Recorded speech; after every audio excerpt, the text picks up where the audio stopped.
स्तोत्रम्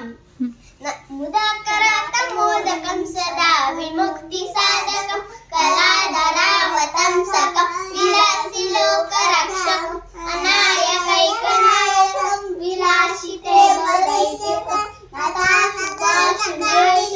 नमामि तं विनायकं नतेतरादिकरं नमोदितारभास्करं नमस्सुरारिनिर्जरं नतादिकापरुद्धरं सुरेश्वरं निरेश्वरं गणेश्वरं महेश्वरं तमाश्रये परात्परं निरन्तरं समस्तलोकशङ्करं चिरस्तदैर्यकुञ्जरं दरेदरोदरं वरं वरे कृपाकरं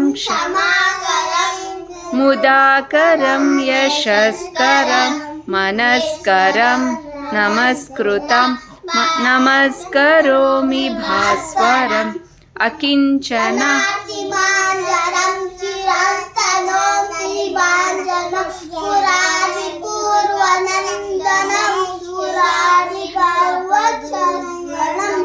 प्रपञ्चनाभीषणं धनञ्जयादिभूषणम् अपोलदारवारणं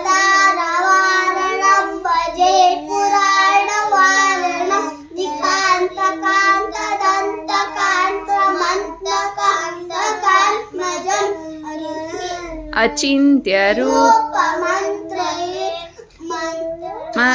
कृताननं हृदन्तरे निरन्तरे वसन्तरे वयोगिनं प्रशल्विता प्रभा तमेकदन्त विचिन्तयामि सन्ततं महागणेश मादरेण योन्म प्रजल्पति प्रभाकत हृदि स्मरन् गणेश्वर अरोगता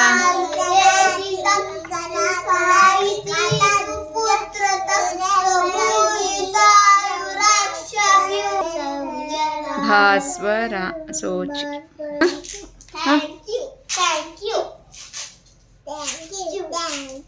Thank you.